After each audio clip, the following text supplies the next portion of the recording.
click the notification bell for updates.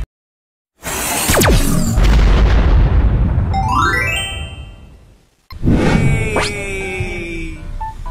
Mga Manila boy!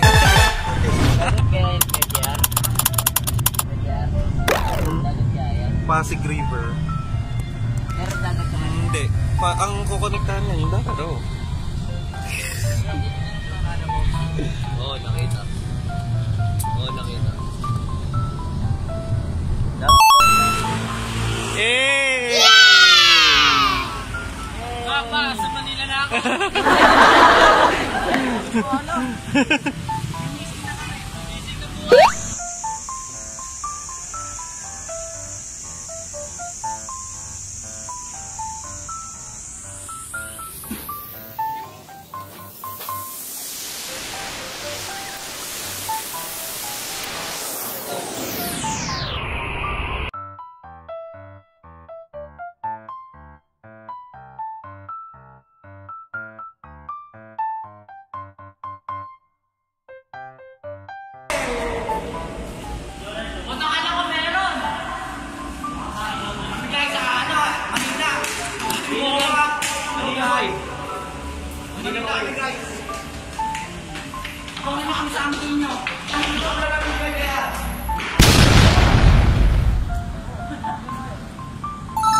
You know, layo na narating natin!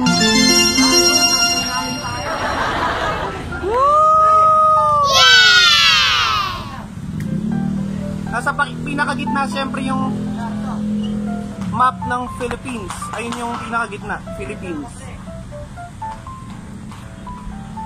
Nandito tayo sa SM Mall of Asia, SM Mall of Asia Arena. Ginagana pa ng mga basketball events.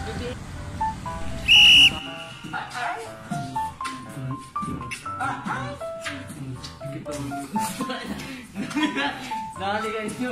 Uy, masyadong mga yan. 3, 2, 5. Okay na, let's go!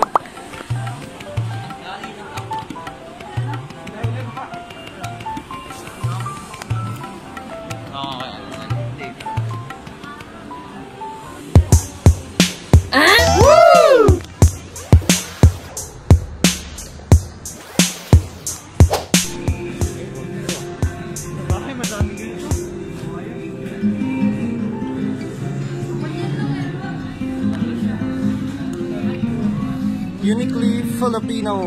Nandito tayo sa kultura sa SM Mall of Asia.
SM Mall of Asia.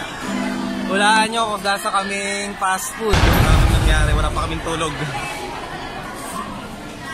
Boys! Nantok na ako. Masyado na akong antok. Guys, kung sino mga taga Manila dito, patuloyin nyo ako sa inyo. Kahit ako lang mag-isa. Ayan.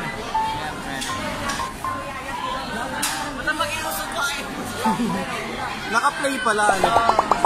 Welcome back to my vlog. And JR. Galing kami ng Hotel 101 Manila, may nangyari. Kwento ko pa. Kasama ko yung mga katropa ko from Camtino, Cabanatuan City. We are looking for accommodation. At in the future, kapag nag-apply ng trabaho, magagamit din namin yung mga natutunan namin dito. Yung mga lugar na napuntahan namin dito para alam na ring puntahan. Ganun. Pag yung nag-ayos ng mga kung ano-ano dito sa Manila. Dito sa Pasay City. Nag-enjoy ba sa swimming? Ayun o, inaantok na si Alvin. Nag-enjoy ba sa swimming? Sobrang enjoy. Order kami ng Chicken Joy. Wala nang chicken sa Chowking.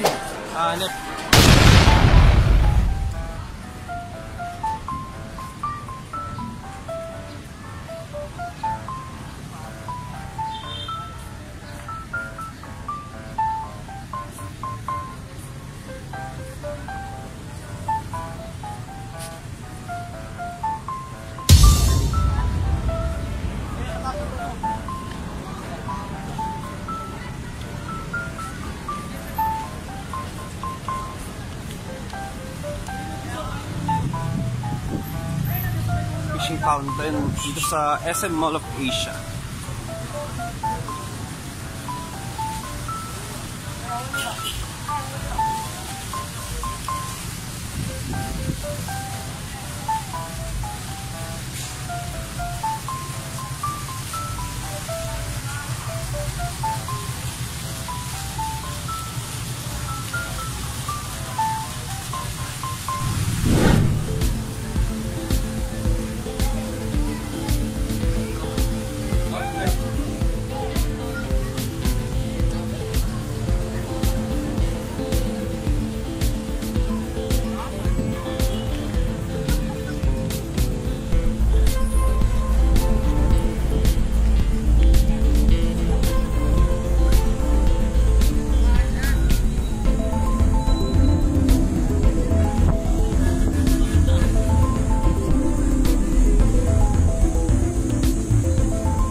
Previous company here at 2Ecom, ang EXL katabi ng Telstra dito sa MOA Complex, kanan ng SM Mall of Asia. Namiss ko na dyan, grabe. SM Corporate Office. I think this is for Ecom.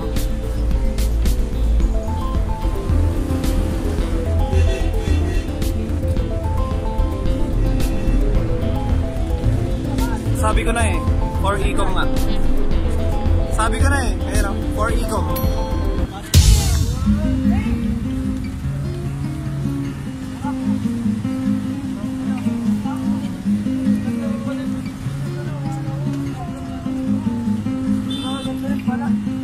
Ano ulit? Kala ko, pangit ng Pilipinas. May ganito pala.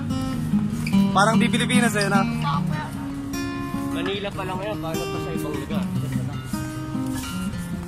Manila pa lang yan, paano pa sa ibang lugar? Ay, gano'n ko na, nagmubog. Eh, diba, maganda rito eh. Kung di tayo naglakad, di natin makikita to. Ganito na pala, dati nung ginagawa yan, puro mga ano lang yan, puro mga semento, bakal. Yari na pala. Ganun katagal na pala akong nawala dito sa gawin ng Pasay City. 2020 eh, nung umuwi ako ng province eh. Hey!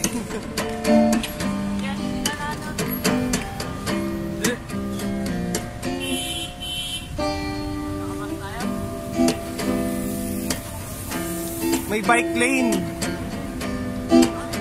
May dedicated bike lane dito sa papuntang MOA.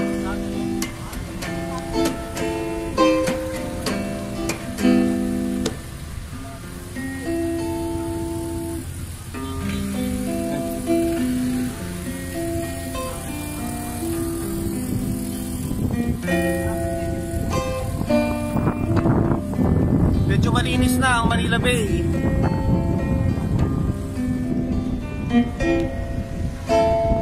Medyo traffic dito.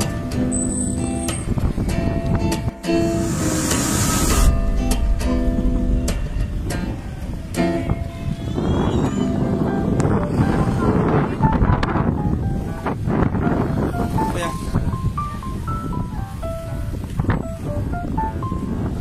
Bunso, ano masabi mo? Masarap po dito. Sarap kahit walang tulog. Ayun ba? Popoys. Kuya. Ay, shout out kuya. Ano pangalan po? Sandrex. Masarap si Sandrex. Masarap sumakit ba dito ano?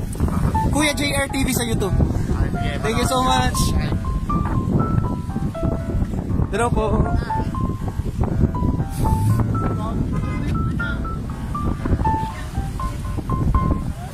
Welcome back mga katropa. Nandito tayo sa Pasay City, Philippines. Ay, Pasay City. Nandito tayo sa Pasay City para puntahan ang makasaysayang Manila Film Center na napapabalitang marami nagpaparamdam kasi nga marami nga daw natabunan ng mga construction workers noong time na yon dahil sa isang aksidente.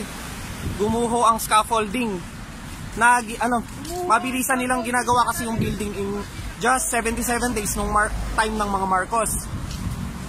Pinangtatapat nila to sa Cannes Festival ng France. Itong Metro Manila Film Festival sana. Manila Film Festival na gaganapin dito sana sa Manila Film Center. Ngayon naging haunted place na to. Maraming mga pumupunta dito ng mga ghost hunters ba tawag doon? Ayun, mga ghost hunters. Mga paranormal. Mga paranormal experts. Nagkakandubulbul na tayo. Tingnan natin kung ano ang mararamdaman natin or mafe-feel o yung mga ma-experience natin kapag nakita na natin yung Manila Film Center. Wala tayong naramdaman. Ano yun dating Manila Film Center naging meron siyang tawag, amazing show. Inupahan siya ng amazing show. Na merong parang sumpa yung building na yun laging merong nangyayari, nasusunog or nalulugi, nagsasara, tapos magbubukas uli. Tingnan natin. Ayun na nga, nandito na tayo sa Manila Film Center. Ang isa sa kinatatakutang lugar dito sa Pilipinas. Makasaysayan nga itong lugar na to. Isa ito sa mga project ni dating unang ginang Imelda Marcos na gusto niyang ipayari within 77 days. Kaya lang may isang pangyayari na di inaasahan na nagdulot na aksidente. Gumuho ang scaffolding at nalaglag ang 100 plus na mga construction workers na tabunan ng quick dry cement. Yung iba nauna yung ulo, yung iba mga nakalabas yung ibang parte ng katawan na pinutol na lang para yun na ang sabi-sabi naman.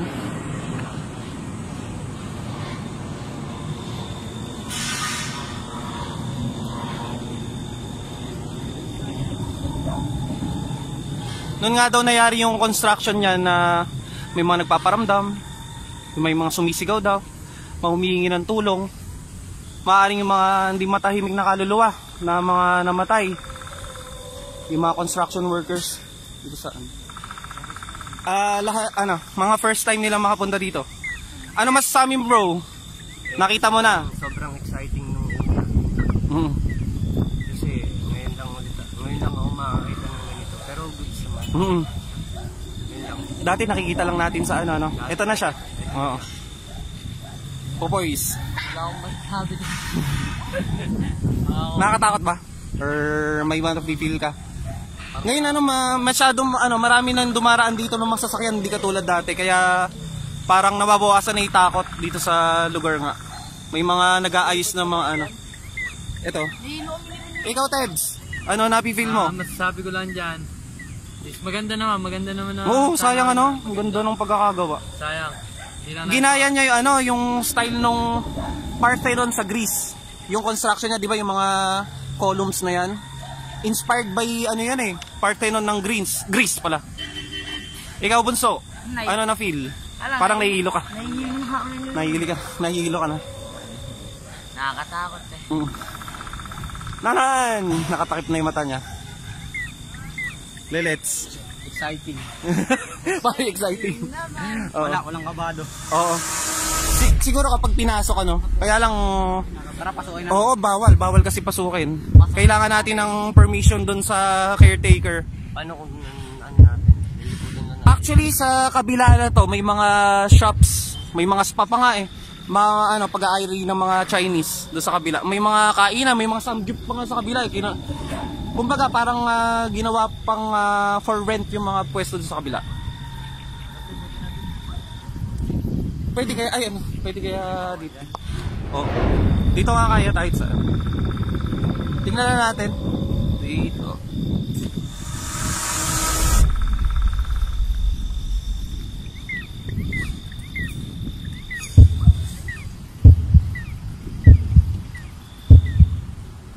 Baka kaya hindi na nga tinuloy yung renovation na to. Kung mapapansin nyo, bitak-bitak na rin yung daan. Medyo delikado na nga kung magkalindol or bumagyo. Baka tulo na yun ng bumigay. Pero sana i-preserve nila kasi napaka makasaysayan din na to.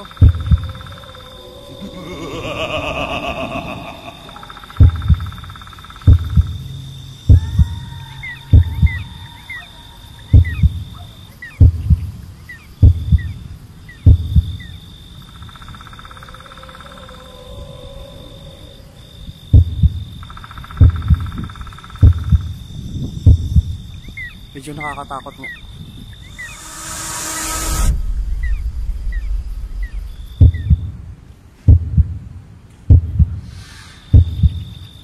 Yung mga buildings na nakatayo dun sa likod. Balik na tayo. So kung hindi ka pa nakaka-subscribe, subscribe ka na sa channel ko para maisama kita sa mga tour na katulad na to. Nakakapagtaka, meron napakalaking banga dito sa gitna ng pinto. I think pang taboy sa mga masasamang spirito to.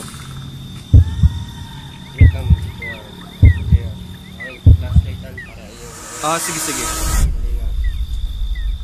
Nakakabit doon sa pinto Ayan. Parang napipil ko, napakabigat. Napabigat sa pakiramdam ng pagtug. Nakita ba siya? And let's go. I-surprise natin si ate yung binlag natin dito sa kainan na maraming toads. Nabalik tayo dito. Hello. Ay, asan na siya? Ay, day off siya. Oo. Hello. Yung kainan na maraming toads na binlag natin dito sa Pasay City. Masasarap pa mga tinda nilang mga dito. Ayun. Opo. Hello ate. Shout out. Ayan, hello po sa vlog. Ayan. Ala siya ngayon. Si Ate Jennifer po ba? At yung Janice nga pala, letter J. Mas lalong dumami yung mga quotes nila dito, nakakaaliw ba sa akin? Grabe. Fidget spinner, ang paikot yung baga. Quiet people of the light. Kaya, punta muna kami ng Star City. Kain kami dito ng rice. Sarap dito mas sarap lahat ng food. Favorite ko dito yung Boat-Base. Ayun. Ano pa yung pangalan po nila ate? Si Loli. Saan po yung probinsya po nila? Waray. Ay, sa siya? Summer ba? Summer Leyte. Sa Samar, nagdudugtong doon yung San Juanico Bridge na malagi ka ba kayo doon? At kasama niya dito, ang kanyang pamangkin po ba? Ka-work, oo. Gano'ng katagal ka na dito? Ilang months na? Or year na? Oo. Ano ba yung pangalan mo? Si Michelle, Michelle, ayan. May mga gusto ko ba i-shout out? Ayun, no? Day off ba lang ni Ate Janice? May kainan din sila doon sa pinuntahan natin gawin doon. Ayun, ang sarap lahat. Kaya kakatapos namin. Kaya nga, dapat dito nga kami, babalik kami dito at kakain kami. Ayun, meron din silang goto. May, Paris nga pala, Paris at Mami. Punta po muna kami ng Star City para makapasyal po sila. First time. Ayun. Let's go! Balik na lang tayo dito. Welcome to Star City here in Pasay, Metro Manila.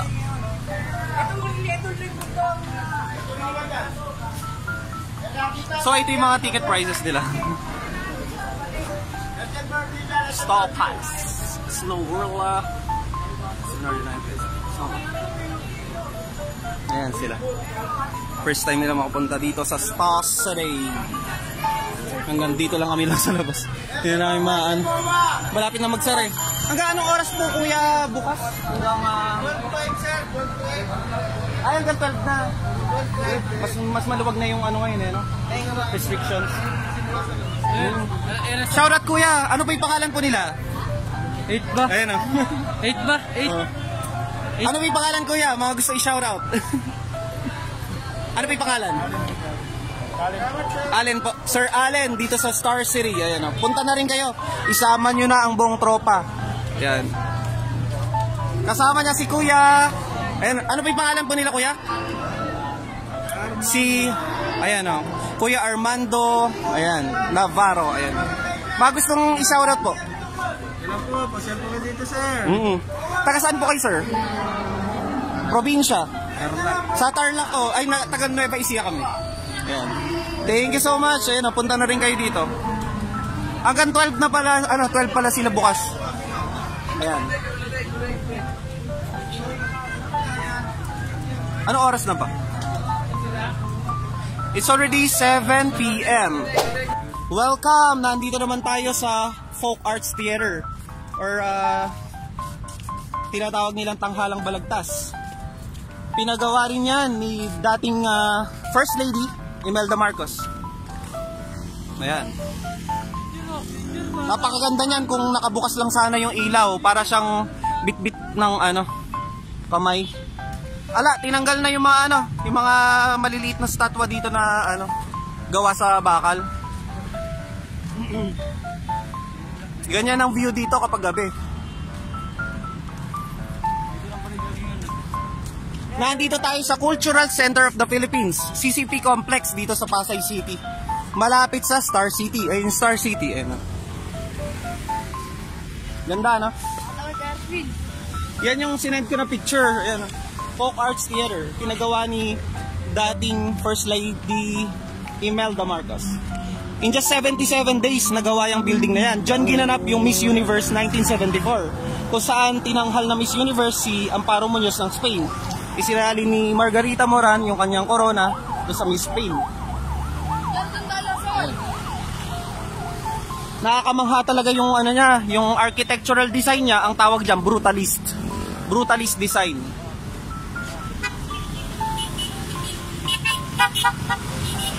Para siyang yung bubong na hawak-hawak ng mga maraming kamay. Lalo na kapag nakailaw yan, maganda yan. Yan yung harap. Ganda, no? Pinagawa ni dating First Lady Imelda Marcos. In just 77 days. Napaka-successful ng yan. Structure.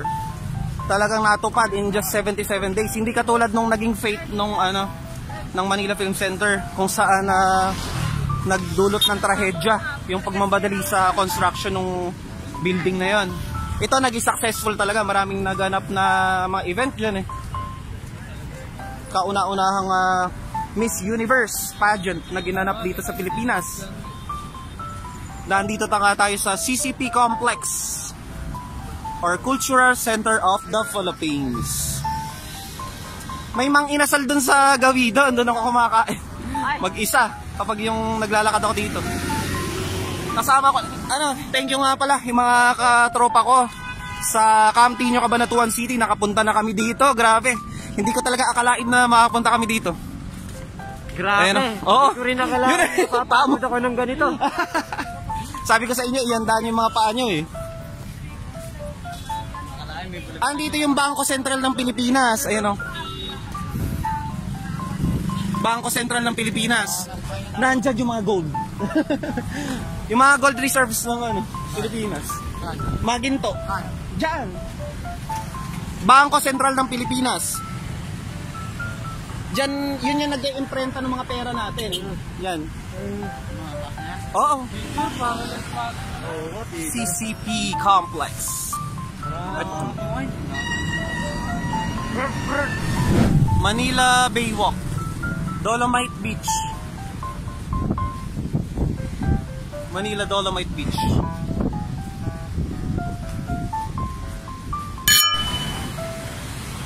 Pagkalayo-layo ng nilakbay namin para makarating dito sa Bantayog ni King of Comedy, Dolphy.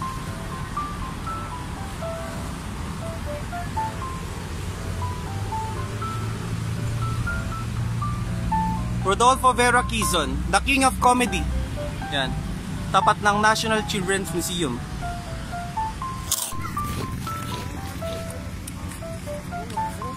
Manila Ocean Park. Ayan na, Luneta na. Ang saya-saya ko guys, nayari nyo yung challenge. Oo, tatawid tayo dito. Dito. 10 seconds na lang. Run! Roger is coming!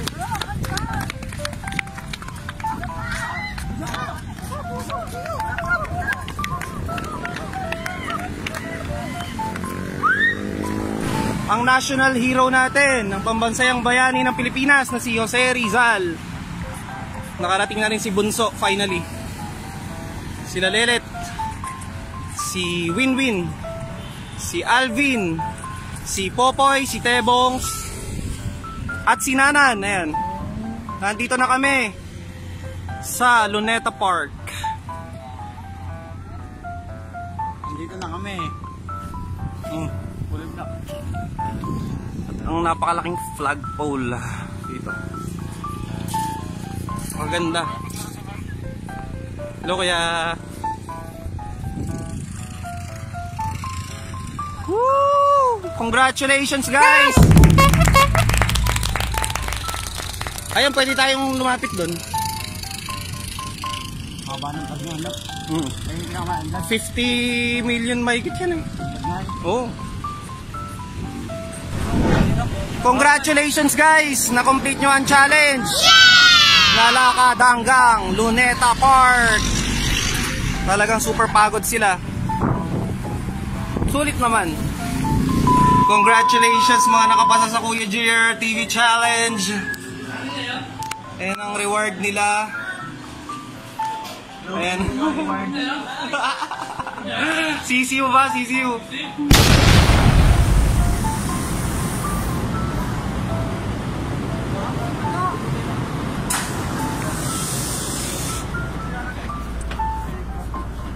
Sige. Dito lang tayo sa malapit sa ano.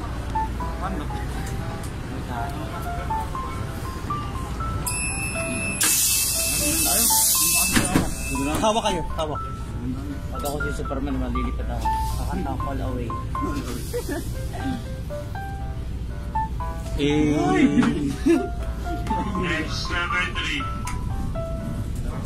Bunso.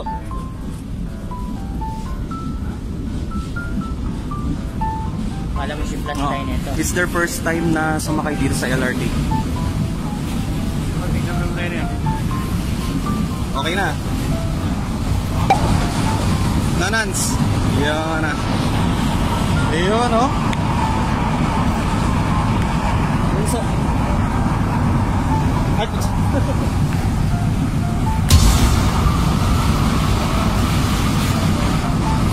Ay, si si Tebs, si Alvin, tsaka si Popoy. Andito sila Winwin, si Nanan, si Bunso. At ako, ang inyong tour guide. Baba kami ng EDSA, tapos lipat kami ng MRT. To MRT 3 via Metro Point. Lilipat kami ng MRT 3. Galing kami sa LRT 1. Woo!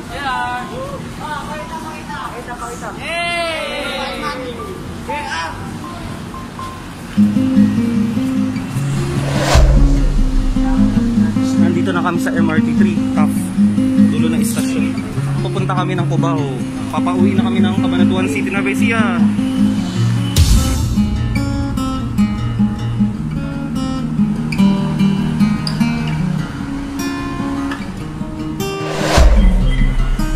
Yes! Woo!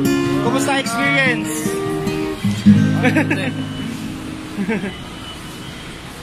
Kumusta experience? Nanans, kumusta? Andito na kami sa Cubao Station.